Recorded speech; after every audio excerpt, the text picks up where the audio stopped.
We're really back into FPL now, man. We're knee deep in It is match week 2, and we're both. I think Luke's a little more frustrated than I am right now, but we're both already filling FPL. This does a great job of iterating how frustrating this game can be. I'm on 65 points for the week, and I think the average is going to end up being right around 40, maybe 41, and I feel like I had a terrible week. Yeah, it's funny that just the way this game's played, like I'm sitting on 44 points. I will after Ben White gets his little bonus points, and I'm probably happier with my end result from my week than Luke is with his, just based on, like, I thought I was going to have just a terrible week, and it's turned out to be, I guess, 4 out of 10 instead of 2 out of 10. So, I mean, I'm just riding the highs and lows. Last week I was at one point, or actually I guess after the first game of this week, I was up to, my rank was 27K, which is the lowest I've ever had a rank. Probably the lowest I'll ever have a rank, maybe. Mm-hmm. I don't know. We'll shoot for the stars. But it was a great start. I'm kind of leveling out, and Luke's kind of went up, but mentally down. So yeah, it's ultimately going to be a really good week for me. I probably shot up over. I think at the start of the week I was at 900K, and before this match I was at 90K. So I 10th my rank, which I will take. I'm more than happy with that. But whenever we go into a deep dive on our teams, I'll get more into it. But I had a couple no transfers, I should say, but a couple players come in that were not very impactful and frustrating overall. So we'll get into that later on. But yeah, Paul, do you feel like there were anything you want to highlight at the very beginning about this week, or any performers that really stood out to you that we could highlight for the audience? I think it's really frustrating that I had Mbuemo in probably like 75% of my week 1 drafts, and eventually I went away from him for, I think it was basically Rashford, and that one hurts a lot. I basically, it was Rashford and Bowen both, and Bowen week 1 paid off for me, and Rashford has not got any returns yet at all, so that one hurts a little bit. I could have saved a lot of money and gone with Mbuemo, who has the highest XG right now of any player in the game, so... Also, he's delivered goals too, which we know XG doesn't really matter if you don't deliver the goals eventually. So, but yeah, it's frustrating. But I have a lot of thoughts running around my head right now about pivoting kind of with the whole FBL community to a couple early good performers, or do we stick with players we already believe in that are in our team? Right. A lot of questions rolling around. Maybe we'll discuss it later in the pod and kind of workshop some thoughts. Yeah, it's really interesting how this week played out, because you have, the majority of the game, over, I think, 90% owning Haaland, and then his effective ownership almost over, like, up to 200%, which is crazy with how much he's being captained. And then Haaland blinks, right? A lot of people put the armband on Slaw. Slaw misses a pin, finishes the rebound. So there's been a lot of up and down moments in this week that are major swinging door moments that will impact the very end of the season, and honestly how teams shape up over the next couple of weeks. So we'll kind of dive more into individual performances, but if there's any one player that I wanted to spotlight and highlight, I know who you're going to say. Diogo Jota. I thought you were going to say Solly Marsh. No, we'll get into him later. I'll talk about that. But I think Jota put in a really good performance. He is one of the best goal poachers in the Premier League. He knows when to be at the right spot at the right time. And Neto with Bournemouth bobbled the ball around a little bit on a long distance shot. Jota was there to tap it in, got the assist before that too. So I really do wonder if he might gain a little bit of popularity within the community because of his goal contributions. I know Diaz was a very popular pick coming into that match. But if you can get into that Liverpool attack without having the price tag of Salah, I think there are going to be some major incentives for people to look that way. Yeah, I totally agree, dude. That's a very promising attack. I think we're going to see their defense, as we've talked about a lot, struggle over the year, but they're going to for sure be in goals throughout the whole year, be my guess. I would be shocked at the attacking firepower and the pieces they've added over the summer if they don't end up winning, probably being top 3 or 4 in goals scored, at least in the Premier League this season. Yeah, I agree with that. You would expect that. But yeah, they're currently on 4 points. How many points are they on as a team? They are currently 4. because they drew a Chelsea game week 1. Yeah. And then I also have to say, all of us FPL managers, we can collectively get together, be excited, and hit that transfer button on Gabriel from Arsenal. Oh God, here we go. We can all enjoy that because he's been a quite terrifying player to have on your team. Yeah, he's honestly, he's kind of pissing me off by pissing you off all the time. So I'm ready for you to clear him out of your team. Collectively, all of us will be happy when he's gone and we're not dealing with the issues that he is currently giving all of us. Okay, that's all I'm going to say about him. I'm not going to touch it again. I will leave it alone after this point, but I've had my little spill on it, which really wasn't that long. I think you're happy about this. You're fine. You did good. Sleep is a far better choice at this point, right? Because, I mean, he's locked in. Gabriel, no idea if he's going to play or not. And for some reason, Arteta just doesn't want him in the team anymore, it seems like, for whatever tactical way in which he wants to play. So, yeah. And at this point, we really don't have a choice, especially with 2 free transfers coming into the next game week. So, yeah. Well, we move. You got options. Yeah, we move. Do you want to take a little break here, Paul, and we'll dive into our individual weeks? If that sounds good. I would love to. So we'll be right back. All right. And we're back. We're back. Yes. We're going to look at how our individual teams perform this week.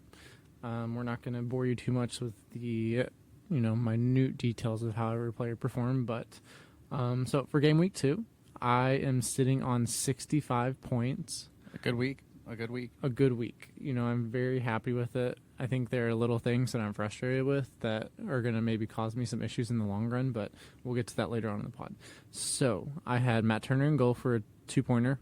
It should have been a clean sheet. Ditto, so I don't have to repeat that. Yeah, it should have been a clean sheet. But he actually played really well. At 4.0, he's going to be a great enabler for all of us. And, got to support those U.S. boys out there when they're in the Prem. Okay, so. Wait, pause. Yeah. Christian Pulisic skull today. Whew. That was beautiful. Boy is cooking. Sorry. Side note, but he's cooking up some hot shit. Yeah, that was a beautiful goal. Pasta. Be sure to check out our Twitter. We'll retweet the goal and put a little comment on it too. So go check that out. My back line, shit, is what they all are. They're bad. Aggressive shit. It's very fitting for the team. So I had Gabriel with a beautiful 1-pointer. I had Chilwell. I'm not going to talk about it. I had Chilwell with a 1-pointer once again. After the way he looked against Liverpool, this was really surprising to me. I thought that, not just him, but Chelsea in general. It was a reflection more of Chelsea than Chilwell, really. Chelsea really just looked off the pace. They did kind of look somewhat better than West Ham. But West Ham were more clinical. I'm just trying to say, I think that Chelsea looked good in times, but disorganized throughout.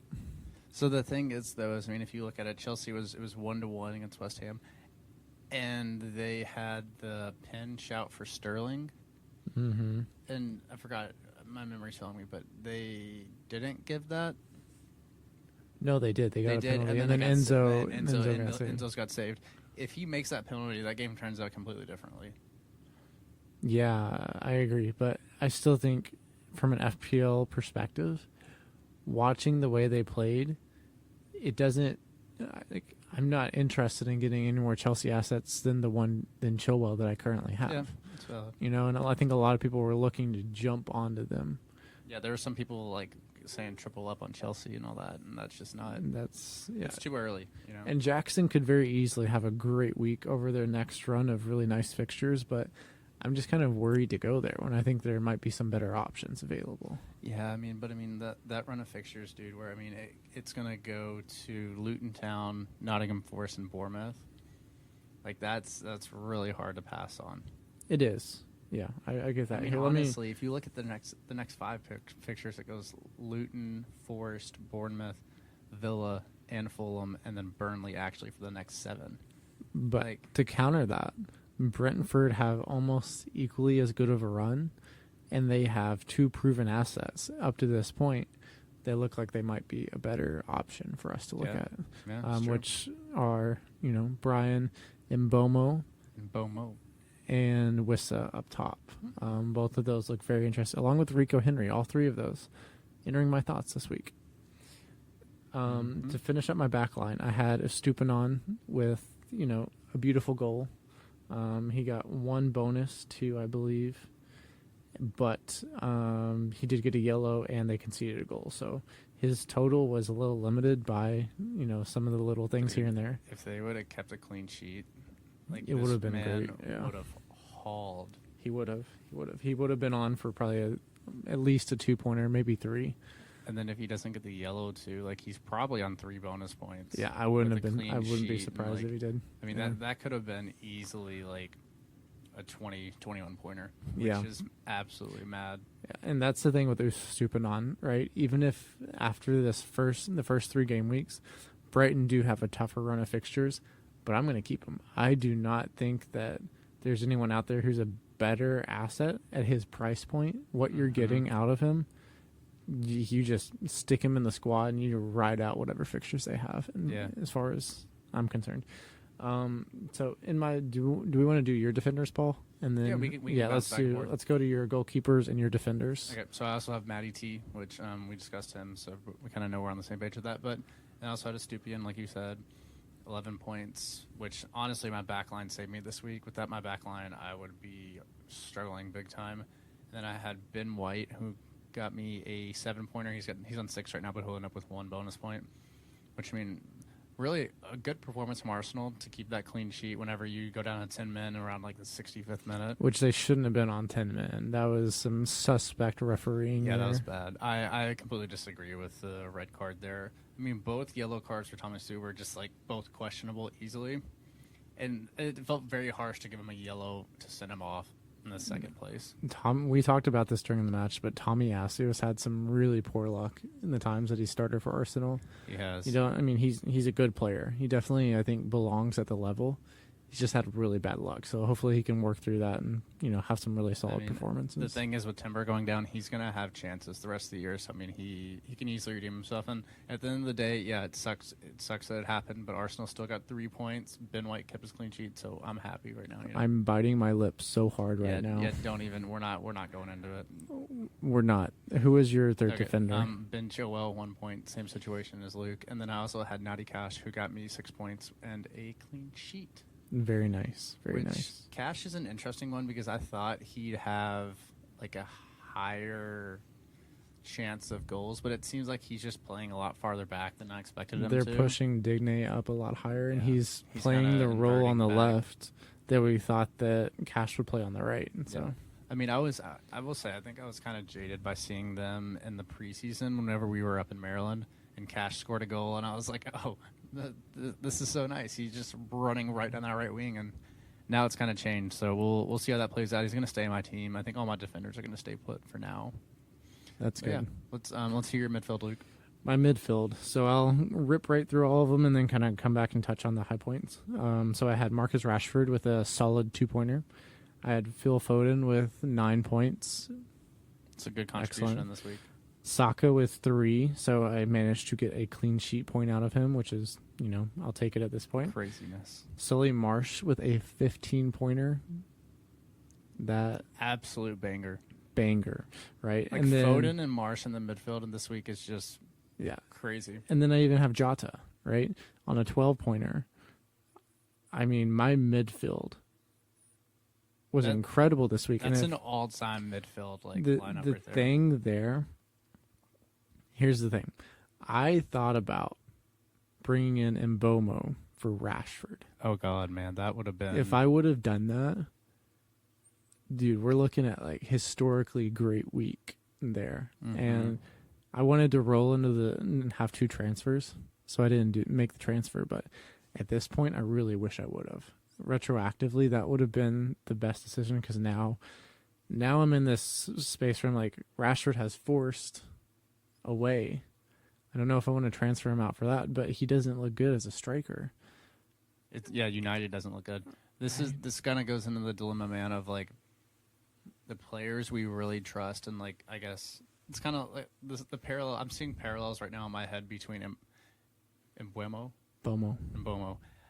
that I'm seeing him who I believed in the beginning of the year. I was like, he's in like 75 to 90% of my drafts, and then I leave him out on the last day, and he performs very well at the beginning. To Haaland last year, who I was a fan of Haaland his whole time at Dortmund, thought he was going to kill the Premier League, and I didn't have him in my team to start the year last year, and I got burnt by him, which I don't think they're going to be the same level of me getting burnt, but it's also like, do you move with the crowd now that everybody's shifting that way? Or do you kind of wait and see if it's just a initial effect, of the start of the season? There's a lot of psychology behind it. The reason I would encourage people to go for Mbeumo, his underlying numbers are incredible, right? According to understat.com, which, they put together all these different XG, XA stats.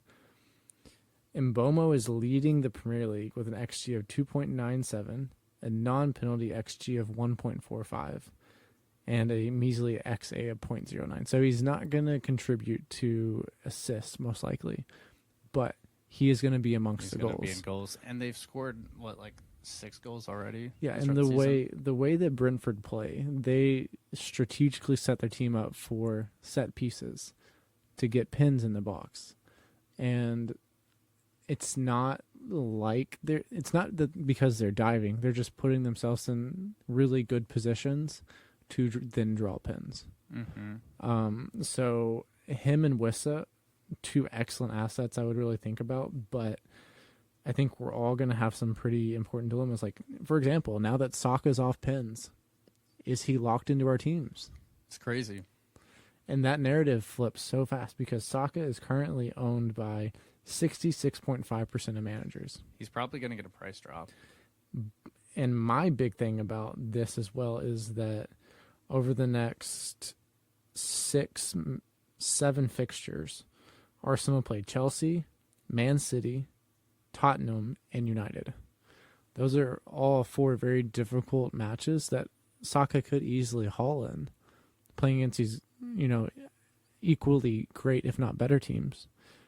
But at the same time, is there a better asset in, say, maybe Mbeumo, or maybe I double up on with Marsh and Matoma in the midfield, because both look really good, and I want to cover my bases with Brighton. Maybe I'm better off with having them, or going to maybe even Odegaard, make a lateral move, lock him in. He had better underlying stats and ended up with more points last season.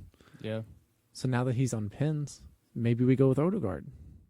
It's so difficult though, because do you want to waste a transfer to go from Saka to Odegaard? But Saka's value as an asset is significantly decreased now that he's off pins. That's the big thing too. We need to watch Arteta closely, because maybe Saka isn't off pins. Maybe this was a one-off. He hands the ball to Odegaard. They could be alternating. I mean, Arteta showed that he's willing to try a lot of new things, do whatever he feels is right, not just based on soccer rules, or football rules, I guess, traditional values. But I don't think it's a terrible idea, because then goalkeepers don't really know. There's a lot more facts they have to look at, a lot more things they have to consider than just one person consistently. Yeah, I mean, Then you also have Jorginho on the team too, where if Jorginho's playing, I mean, maybe he'll take pens. Yeah, you could, even theoretically see someone like Havertz possibly taking pins. He is at one point was doing it for Chelsea. He's a pretty good pin taker too. Yeah, exactly. So there's so many questions in the midfield. I think that's where the majority of our issues lie. And really, ultimately, I think that's where the majority of the points are going to come from this season. Obviously, Haaland up top, that's just going to be set in stone. Even though he blanked this week, I'm not worried about Haaland. He's going to get his goals. But in the midfield, I really do wonder, where do people improve? I think a lot of people are going to hop on the Foden bandwagon. I really do think that's going to happen. I think he's going to become one of the, big content creator narratives where people are like, oh, look at how he's creating. Yes, he's currently in the team. I feel like the reason why I wanted to have Foden in my team is because without KDB, without Mahrez, without all of these creative players they had, Foden would have to be in those positions. And now that he is, his FPL value is much higher, and seemingly he's going to be in the team more frequently than he has been in the past. Yeah, no, I completely agree. the thing we know about Foden, like you said, like if he gets the minutes, like he's going to be involved, especially if he's playing that role for City that he's been playing, especially this last weekend. He's going to be a hard FPL asset to ignore. And I've openly spoke against Foden on this podcast just because I'm a skeptic of how often he's going to play, how often Pep really trusts him. But if he can just solidify those minutes, then I think he's almost a no-brained asset to have. Yeah, I agree. As long as City's scoring goals, which they should be. I think they will be. I think they will be, but like there's kind of question marks a little bit. With a lot of teams, I think I would be skeptical. But with the mind of Pep and how he can have his team adapt and grow in a short amount of time, I think City are going to be fine. Yeah, I mean, they have a ton of assets. They just have to kind of figure out how this specific puzzle works together, which they absolutely will. I'm going to be honest, Paul. I'm going to go back to Gabriel a little bit. I think as of now, while we're talking about this, I might just leave him in my team. Just put him on the bench. Yeah, not waste a transfer. Why waste a transfer? He is going to drop in price, but honestly, even if he drops in price twice, I'm okay with that. It's not a huge deal. You know, I think Foden, Marsh already rose in price. I think Jota will rise in price at some point. I'm happy with my team, and I don't think I necessarily want to burn a transfer on Gabriel, who I don't have another defender that I would love to have in my team. So, yeah, no, that makes sense. Just a random thought there. Let's go over your midfield, and I wanted to talk about Sully Marsh, but it's okay. Yeah. Everyone knows how I feel about Sully Marsh. So, did I tell you all about the tattoo I got? Yeah, we got Sully Marsh's face on his ass. No one will ever see it. It's kind of like Schrodinger's cat. Does it exist or does it not? If it does, I'll put a picture on our Twitter feed. No, you won't. All right, so Luke just painted a beautiful picture of picking the perfect midfield and selecting the exact right players to have a great week. And my midfield did the opposite of that this week. It was... Sorry to get a little covered there. But my midfield is absolute shit this week. And the only thing I can say about them is that everybody played. Everybody got at least 2 points. Madison ended up with 3. Rashford ended up with 2. Saka 3. Bowen 2. And Eze 2. Which Bowen and Eze were on my bench. But it's one of those weeks for me that's just disappointing because I got 2 clean sheets, a goal from a defender, and then in the rest of my team, the only other return I had was from one of my forwards as an assist, which we'll talk about that in a second. But it's just one of those weeks where like I feel like there was a lot of momentum for me heading into week 2, and it's kind of slowed a little bit because I mean you have to get returns from these midfield players, especially when you have so many goals out there this week. Like it's a miss of a week for me, which is fine. Like I mean, it happens in FPL, and we just have to ride the wave. You know, just keep going. I think the most important question to ask yourself is: are your players in those important positions? Right. That's at this point. I think that's the most important thing to say. Do I trust this midfield because they're in good positions? Yeah. And are they likely to capitalize on those positions? Yeah. I mean, I think. Speaking to your question, that James Madison is somebody that is so exciting to have in your team, but he's also flagged. Like he apparently went out on crutches after their match this weekend. So if he's out, I mean, he's staying in my team. He's not going anywhere. Like even if he's out for a couple weeks, that's fine. I guess I'll probably wait for all my transfers till later in the week so I can kind of get the report on how he's doing, because that's going to influence a lot of things. Like if it's a long-term injury, then yeah, he's probably got to go. But if it's short-term, he's going to stay. Rashford, I think, whenever United figure their team out, he's going to be a large part of assists, goals, creation for them. So I'm not really worried about him. Saka, honestly, hasn't looked that great in kind of the discussion we had earlier in the pod about he's off pens. He's not, like, Arsenal just haven't looked... Or Saka hasn't looked prolific yet. And it's only 2 games this season so far, so it's fine. We were talking about this when we were watching the most recent match against Crystal Palace. To me, it just feels like everyone in Arsenal's team are kind of frustrated right now. Like maybe the spacing is off a little bit. I mean, Saka did score the worldie last week, so I mean, yeah, he got that return. I know, but like maybe it's playing Crystal Palace is what I was seeing that, because they're very compact. They set really deep. and they frustrated Arsenal. And I think that was very evident in watching. They did, but it's also needs to be stated that it's a big 3 points for Arsenal to get. Oh, for sure. Like, it really is. As far as I'm talking in that way, I think, huge 3 points for Arsenal, but from an FPL perspective, we want to be seeing them scoring lots of goals. We want to see fluidity and exactly. and chances created. But I think he's probably going to stay put at my team for now. I don't really want to use a transfer to pivot from Saka to Odegaard reactionary about the pens because, like Luke said, easily it could just be a 1 week thing, or there was something about the goalkeeper matchup. I possibly, it's not a good sign, but I don't want to make a rash transfer out of that where Saka goes back on pins next week. So we're going to give it a little bit to wait for that. That's good. And also, I still just like Bowen a lot as a midfielder in my team. I think he's going to get returns. I mean, look, they scored 3 goals against Chelsea, which is, it's also a Chelsea team that's young, still trying to figure themselves out. But I think it's bad luck that West Ham scored 3 goals and Bowen's not involved with any of them. How do you feel about West Ham's upcoming fixtures?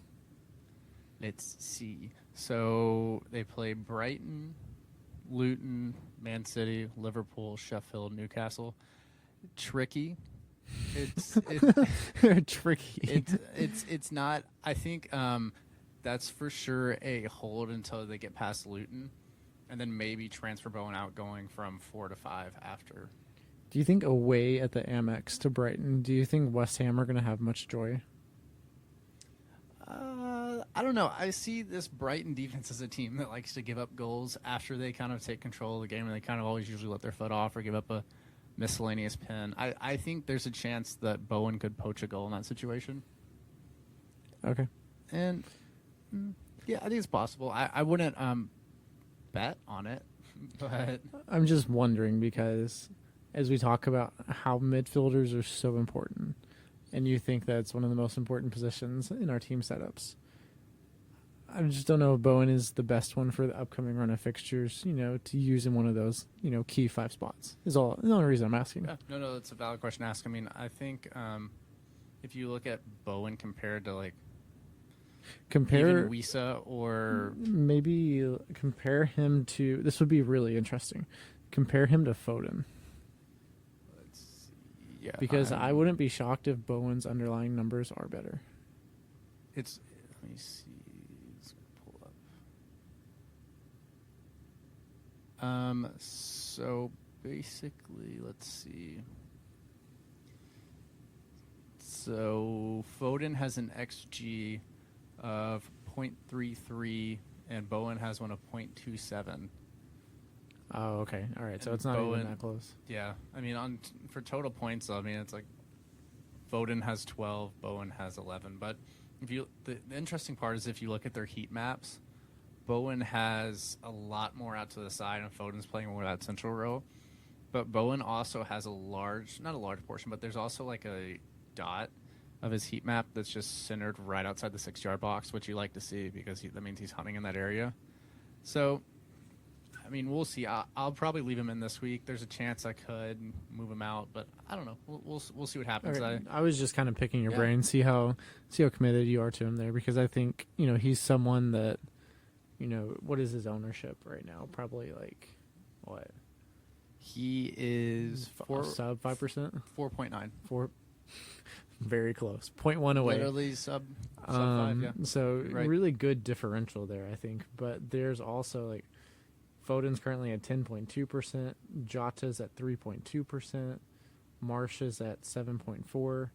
There's a lot of really great differential options that we can still move early on, and get them in your teams before it becomes they're too widely owned. Agreed. So. Yeah, but do you want to go over your forward line, Paul, or did you... Sure. There's not much going on here, but we'll go over it. Just like the midfield. Yeah. I'm telling you, without my back line, I would have been screwed this week. So I had Haaland, who I captained, ended up on 4 points, just minutes, all that shit. And then Ollie Watkins, who had an assist, ended up on 5. And then Pedro, who ended up on 0 because he subbed on and got a yellow card. So it's a great way to summarize my week, that my forwards... Literally, the only goal I had in my team was from a defender, and then the only assist was from a striker that was how many goals did Villa score? They scored 4, and he was only involved in an assist as a striker. And as soon as he subbed out, guess who scored? Yeah, his replacement. So it's the game we play, folks. Yeah. Ollie Watkins was a major frustrating point for me as well. I had Holland with my captaincy, 4 points. Watkins on 5. I did put Pedro on the bench, which was really nice with that 0-pointer. Almost had Udogi sub on, but I think we all know what happened there. So Watkins is someone that I'm not sure about either. I think they do have a good run of fixtures. They have Burnley away, Liverpool away, and then they have Crystal Palace at home. So those are, not terrible, but then it also gets even better. Around game week 8, they have a great run of fixtures where they play Wolves, West Ham, Luton, Forest, and Fulham. So that's a really good run, and three of those 5 are at home. I forgot to add that they play Spurs after that, so that's also a great fixture too. Wow, here comes the North London and Paul. It's out. It's about. It's raging to get out, Doesn't it feel so natural for him? I mean, just wants to get out and run around and bark, if you were a true North Londoner, you wouldn't have James Maddison in your team. Sorry, dude. He's so enjoyable to watch. I can't even lie about that. Yeah, he's good. Well, hopefully he is not injured for next week. We'll see what happens. We will see.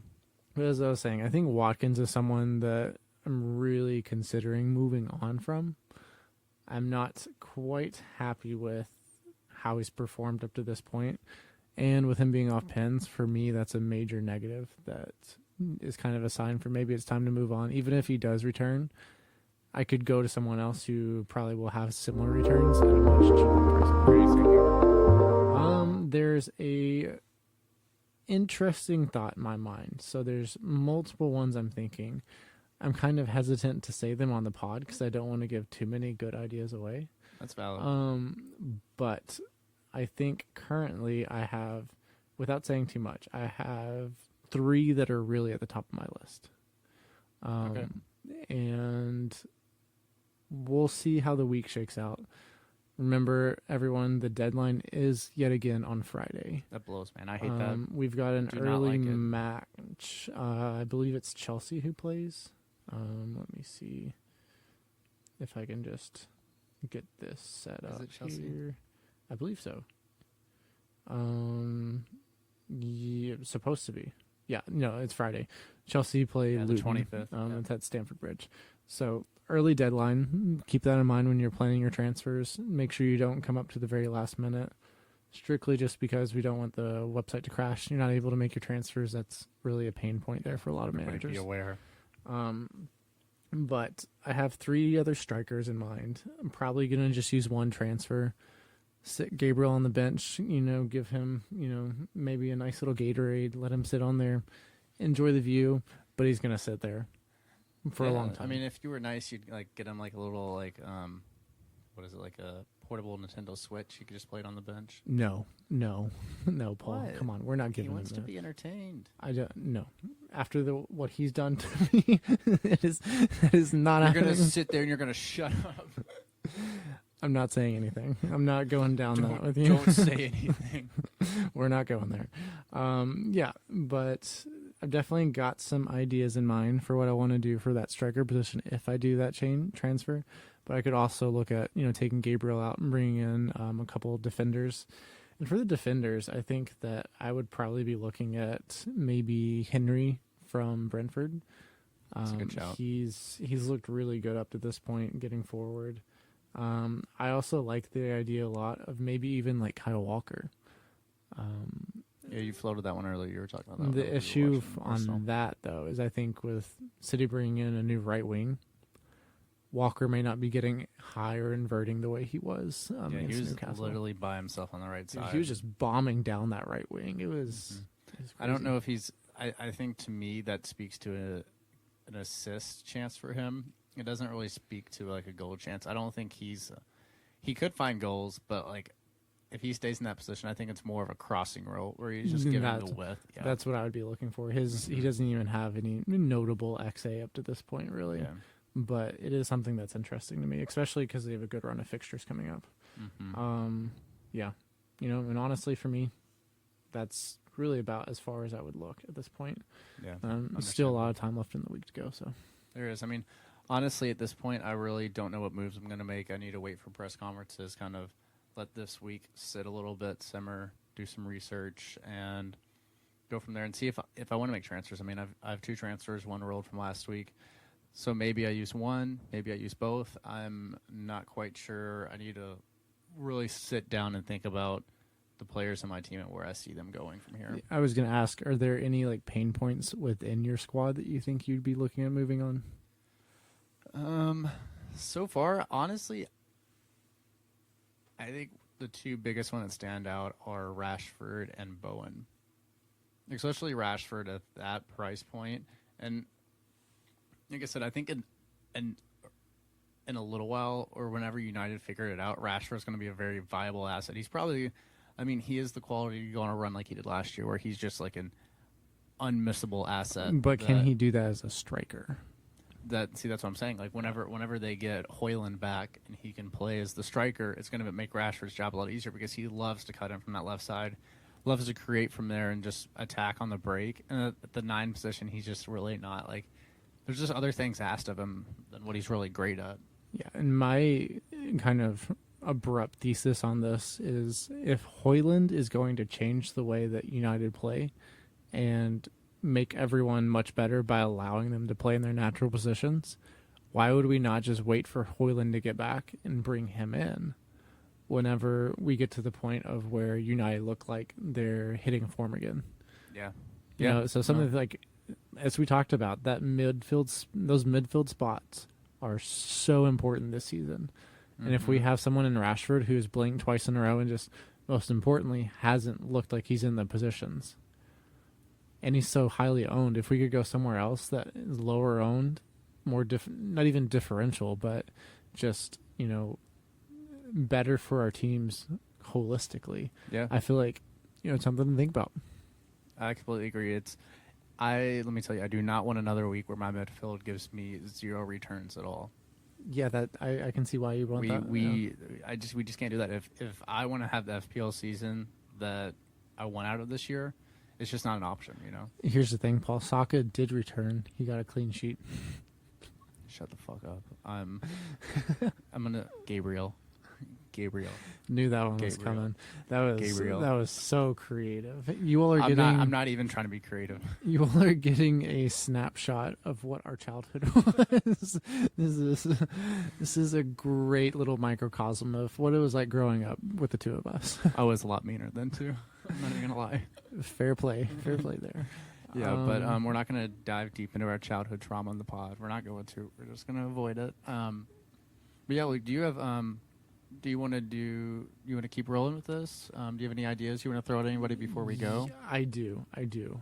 And this one is very predictable, but I didn't get a chance to do it earlier. Oh, Solly Marsh time. Solly Marsh is an incredible asset to have. This is something that I've been going on about since the preseason. I never understood why Matoma had almost 35% higher ownership. It's because his thesis was about dribbling. Tell me I'm wrong. That's a fair thesis there by you, Paul. Shit's so annoying. But I never understood this, right? And I'm on the Matoma side, not Marsh. The underlying numbers for Matoma, his XA is much better, right? But conversely, the XG of Solly Marsh is far better than Matoma's. Yeah. Right? So Solly Marsh has 3 goals. Matoma has 1 goal and 2 assists. So my major point here is, why was Matoma so much more widely owned when they're putting out almost an equal performance for FPL? Yeah. It seems like one of those fallacies that a lot of people like. Matoma, he's a great pick, I'm going to go with him. And Marsh just gets overlooked. Which is fine for people like you, because I love it, honestly. You know, it works out well for you. And the tattoo is proven. You know, like it's worth it now, right? So you're saying it's real. Schrodinger's cat. That's all I'm gonna say. Yeah. So it's just been a frustrating point for me, and you know, I don't know. I just feel like whenever we're making these decisions as FPL managers, make decisions that, you can use other people for your resources, for your decision-making process, but try to incorporate your own creativity in what you're trying to do, right? Yeah. I honestly, I think a lot of it to me comes down to belief in the players and the teams that you're choosing, basically. Like, do I know that, say, if I want to pivot towards a Chelsea attack, do I firmly believe that Chelsea is going to have the goals in this team and that the players I select are going to be the ones involved? That's honestly, if you're looking at attackers, that's really what FPL narrows down to. And there's different ways to go about it. Like, we always talk about the eye test, the numbers, underlying data, and everything. But if you don't have that belief in the player and that they're going to get you returns, why? Why? Just because you see a content creator that says, well, Rashford had this year, blah, blah, blah, last year, blah, blah, blah. There's so many other things that factor in besides, past experience. I mean, look at Sterling. At one point, I think he was, an 11 million FPL player because he was in a Man City team and he was performing well. And as an FPL asset, people at the beginning of the year were saying at 7.0 that he's undervalued. What has he done so far, he drew a pen. Outside of that, nothing. He did look better opposed to what he's looked in the past. He looked better, but what is that saying, right? How much belief do you actually have in that player and the system they play and how they're going to function within that ecosystem? Right, exactly. And we all have to remember, right? Everything that happens in FPL is up to variance. We cannot predict how a match of 22 players out there is going to play out. It's so difficult to do that. And that's why earlier when I was saying, are they in the right positions? Tactically, the way the team sets up, if they're in positions that are opportune for your player, that's what we're looking for. And if you have that fundamental belief that they're going to, be able to capitalize on those positions, that's when you should trust that feeling, right? The data is great. It's excellent for building upon how positioning works and how effective they're going to be in that position. But you have to believe in the players you're picking for your team, or otherwise, what's the fun in it, right? What's the point? That's why this week was so fun in the start for me, because I had Marsh, I had Foden, I have Jota, all three of them who I thought would be in great positions. All three of them capitalized on their positioning, right? And going back to the preseason, that's why I was so high on Foden and felt so good about having him in my team, because I thought he'd be in great positions. And I really think he's going to be that engine creator for how City are going to attack this season until KDB comes back, or, they sign 4 more players. So, yeah, it's really funny. While you were doing that, I was kind of just playing around with Fantasy Football Hub, and they have a feature where you can compare 2 different players. And so I'm looking at Marsh and Matoma just kind of while you were doing that. I wanted to check this out. And they have the little circle graph, where it shows you XG, basically goals is on the right side essentially, and stuff in the box on the right side. And there's also the left side, which is more so assist, chances created, through balls, all these things. And if you look at Marsh and Matoma, just to prove your point that you made, the red half, the right half is solely Marsh centric with goals, XG, big chances, shots in the box, shots on target. And then the left half is all Matoma, which is essentially assist. Just proving your point exactly. And then that ties into the eye test, because when you watch Matoma play, he is almost always beating his defender. He's making defenses rotate, and as they rotate, Marsh just kind of wanders into those great positions. And I mean, even this past weekend, it wasn't even Matoma that assisted him, right? You've got Enciso playing 2 incredible balls through, and Marsh just puts them away. So it's all about positioning in my eyes, and that's kind of how I'm looking at these players. And so another funny little aspect of this too is that if you look at their heat maps, Matoma's is literally only in the opposition's other half, and March is more just in the center of the pitch. But he also has the heat areas kind of in that right-handed side where he slides in on the left. And Matoma actually has a large portion of his heat map located in the other team's box, which is really interesting. That it's because of his progressive carries. I think it's where he ends up with the ball at the end of attacks and everything. But it's really cool to look at these stats. Everybody, I recommend to dive deep on that and kind of just see where these players are functioning in the ecosystems of their teams. And if you go back and listen to the first podcast Paul and I did on Top Ends with Twins, I think you'll recognize that we have grown immensely in the way in which we're picking our teams, picking players.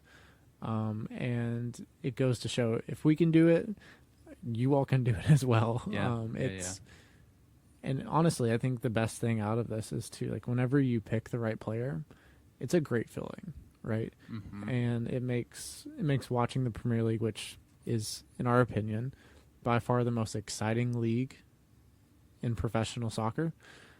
And honestly, I think that playing FPL makes it even more interesting as well, right? It's something that, is fun, it's exciting, and it can be frustrating too. Yeah. But all of these things, they make it have value, and that's why we love doing it.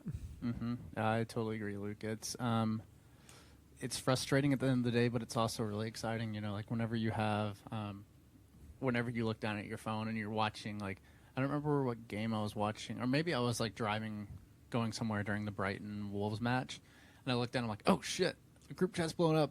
Matoma scored. Oh wait, I don't have him.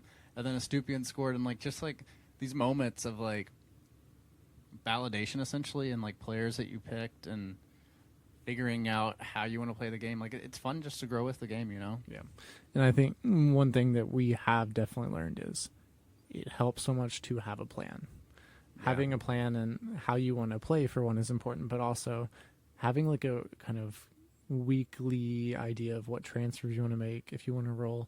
So that way you're not making a knee-jerk reaction transfer getting Gabriel out of your team whenever you are very frustrated at how he's been performing. So, I think that's my spiel. But honestly, it's a good week for you, Luke. Yeah, I'm very happy. Frustrating, but good week. I'll probably end up around like 100, 150K or so overall. And going into game week 3, I feel good about my squad, and I'm excited about, what's to come. Yeah. Who I'm going to bring in. Another thing that I want to throw out there before we wrap on the pod is that I think it's really important to remember, like, obviously earlier in the pod I was talking about being 27K in the world at one point, and that's just big for me because I've never been ranked anywhere close that high. But at the beginning of FPL, rank really doesn't matter. Like, it's kind of just like a shit show where you're just kind of throwing darts out there essentially to see where stuff lands, really. Like, we don't, at the 2 weeks ago, we never would have thought that Odegaard was on pins over Saka. We never would have, I don't think anybody considered that really. Like, I mean, I think Saka missed a pin in preseason, but we never really thought Odegaard was going to take over. I have a question for you on what you're saying right now. What is the craziest narrative you see coming up this next week from content creators in FPL? Craziest narrative? Oh, man. I'm not even sure. Maybe going to a triple Brentford. That I would not triple be Brentford. shocked to see Honestly, that. it'll probably be pushed by some people. Here's what's going to be a fun one, right? I can see this coming. Is Mbomo a better player than Bukayo Saka? I can see that. I can see people throwing out there. And not even questioning is he a better FPL asset, but is he a better player overall? We know the answer to that. We do. It's just how they, like I said, how they it's function system. in their team. It's system, right? Exactly. Yeah. So I guess that's probably going to do it for us, right, Paul? I think we've had a really productive episode here, and hopefully helped you guys out with some of your decision making process. But what a week! What a week! What a week, man. Lots of highs, lots of lows, but in all entirety, it's a normal FPL week. Yeah, just another day at the office, It is chipping away, Yeah. Well, I hope everybody had a enjoyable FPL week or at least you had a bad FPL week. Maybe your team won this week. Maybe you just enjoyed watching matches, because I know it's great to have the Premier League back in our lives, and maybe even Serie A too. Captain America, baby. But I hope everybody enjoyed it. Like I said, just take whatever comes. Like, there's going to be good weeks, bad weeks. FPL is more about the marathon. It's not a sprint, so just stay balanced, and everything will just make nice, educated decisions. And we'll see you next week. I've got one closing thought for you all. Be prepared to watch our Twitter account, because you will see if I have a tattoo or not. I would, if I saw that, I would spontaneously combust if you had a Sully Marsh tattoo on your ass. But maybe you do. I don't know. And on that note, we are done. It's been a great podcast. Thanks, guys. See you, everybody.